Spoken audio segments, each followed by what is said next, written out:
Bienvenue à tous sur La Lettre Pro, le podcast Intelligence Artificielle, où chaque jour, nous vous apportons l'actualité professionnelle sur la radio et le podcast. Je suis Brulatour, le rédacteur en chef de La Lettre Pro. Aujourd'hui, nous allons explorer comment les auditeurs de podcasts se révèlent être un public très précieux pour l'industrie musicale.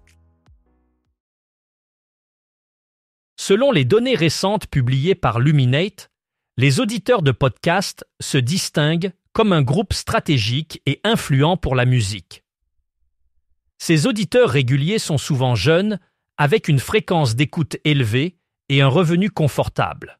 L'étude Music 360, publiée en avril 2025 par Luminate Insights, met en lumière le lien fort entre les podcasts et l'engagement musical.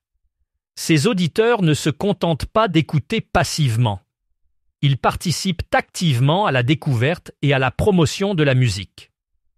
Pour les professionnels de la radio, cela ouvre de nouvelles opportunités pour atteindre des publics passionnés et influents, renforçant ainsi le rôle des podcasts dans l'écosystème audio.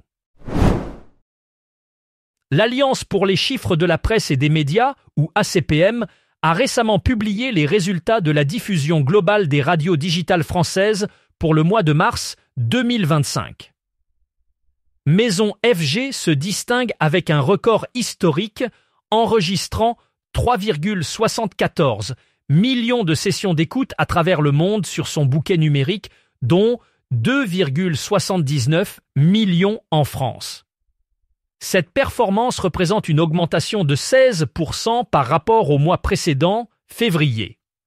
Sur l'année glissante de avril 2024 à mars 2025, Maison FG totalise 41,79 millions de streams mondiaux et 23,32 millions d'heures d'écoute.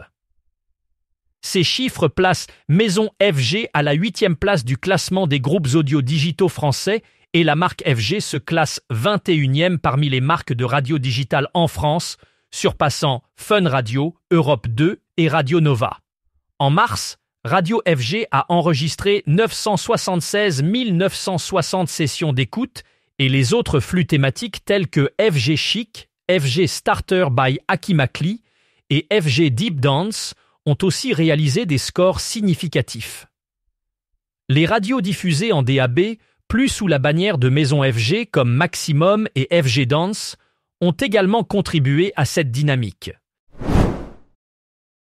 Avec 43,5 millions de téléchargements en mars, France Inter renforce sa position de leader des podcasts en France. Ce chiffre, fourni par Radio France, témoigne de la puissance des contenus diffusés à l'antenne et de leur résonance sur les plateformes numériques. La tendance de l'écoute à la demande continue de croître, consolidant ainsi l'influence de France Inter dans le paysage audio français. Cette performance illustre la capacité de la station à s'adapter aux nouveaux modes de consommation tout en maintenant une forte présence sur le marché des podcasts. Le groupement Les Indés Radios, qui rassemble 128 stations locales, régionales et thématiques, enregistre une audience cumulée de 12,5%, ce qui représente 7 074 000 auditeurs quotidiens. Ce niveau reste stable par rapport à la précédente vague d'enquête Médiamétrie. En parallèle, la part d'audience du groupement progresse légèrement, atteignant 10,5%, soit une hausse de 0,1 point. D'une vague à l'autre, les Indés Radios confirment leur ancrage dans les habitudes d'écoute, notamment sur les tranches horaires stratégiques. Entre 14h et 18h, le groupement gagne 78 000 auditeurs quotidiens supplémentaires. La tranche suivante, de 18h à 20h, enregistre également une progression avec 65 000 auditeurs de plus. Ces deux créneaux totalisent respectivement 2 997 000 et 1 604 000 auditeurs quotidiens sur l'ensemble des stations du groupement. Ces résultats positionnent les Indés Radios en tête des audiences sur les offres radiophoniques nationales privées. Près de 5 000 Français ont participé à l'enquête « L'info et vous » pour partager leurs habitudes d'information. Cette étude révèle une nette préférence pour les médias traditionnels, avec la radio nationale qui se distingue comme une source d'information privilégiée. Les répondants mettent en avant la fiabilité, l'honnêteté et la pédagogie comme des qualités essentielles qu'ils attendent des journalistes. Face à l'essor des réseaux sociaux, la radio conserve son rôle de repère fiable pour s'informer. En effet, elle continue d'attirer les auditeurs qui recherchent des informations vérifiées et un traitement approfondi des sujets d'actualité. Cette tendance souligne l'importance de la radio dans le paysage médiatique français, malgré la concurrence croissante des plateformes numériques. Derrière l'accent chantant de Sarah Planchon se cache une trajectoire aussi inattendue qu'inspirante. Américaine d'origine, elle ne se destinait pas à la radio.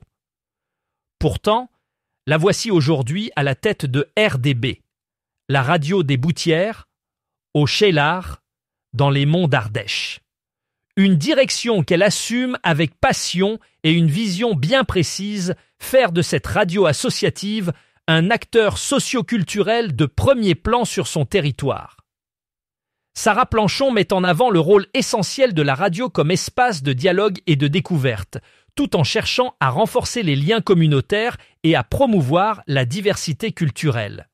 Sa démarche innovante et son engagement envers la communauté locale ont déjà commencé à transformer RDB en un pilier incontournable de la vie associative et culturelle de la région. Rossel Radio et Rossel Radio Pub viennent de se doter d'une nouvelle identité graphique, marquant une étape importante dans l'évolution du groupe Rossel. Ce changement visuel s'inscrit dans une stratégie plus large de transformation et de modernisation des entités du groupe. La nouvelle identité vise à renforcer la présence de Rossel Radio et Rossel Radio Pub sur le marché, tout en reflétant une image dynamique et contemporaine. Cette initiative témoigne de la volonté du groupe de s'adapter aux enjeux actuels du secteur de l'audio en mettant l'accent sur l'innovation et la différenciation. À travers ce rebranding, Rossel Radio cherche à consolider sa position et à capter l'attention de nouvelles audiences, tout en restant fidèle à ses valeurs fondamentales. Ce jeudi, Impact FM offre à ses auditeurs un moment musical exceptionnel avec Lara Fabian lors d'un concert privé au Pasino Grand de la Tour de Salvagny. Cet événement précède sa tournée internationale et promet d'être inoubliable pour les fans de cette icône de la scène francophone. Le concert est gratuit, mais l'accès est réservé exclusivement aux auditeurs d'Impact FM qui ont remporté leur invitation à l'antenne. Aucune place n'est commercialisée, ajoutant une touche d'exclusivité à cette soirée. Les dernières invitations sont encore à gagner en écoutant Impact FM jusqu'à la dernière minute. En première partie, 2 artistes émergents, Marie Poulain et Cobalt, se produiront sur scène, offrant un aperçu de leur talent. Pour plus de détails sur cet événement, rendez-vous sur le site impactfm.fr.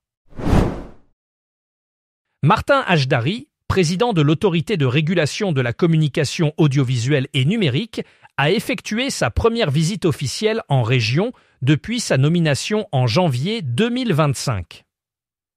Le 11 avril, il s'est rendu à Radio Laser, une station associative, et à l'Ascol, au cœur d'un territoire engagé depuis plus de 30 ans pour la diversité médiatique. Cette rencontre symbolique met en avant l'importance du dialogue entre les régulateurs et les acteurs locaux de l'audio. Martin Hajdari a souligné son engagement à renforcer les liens avec les médias de proximité, essentiels pour promouvoir la diversité des voix et des contenus. Cette visite marque un pas important vers une collaboration accrue entre l'ARCOM et les radios associatives visant à soutenir un paysage médiatique dynamique et inclusif en France. Voilà qui conclut notre épisode du jour. Pour plus d'informations sur ces sujets, n'hésitez pas à visiter notre site lalettre.pro. Vous pouvez aussi vous abonner à notre newsletter quotidienne pour ne rien manquer de l'actualité de la radio et du podcast. Merci de votre écoute et à bientôt pour un nouvel épisode de La Lettre Pro, le podcast Intelligence artificielle.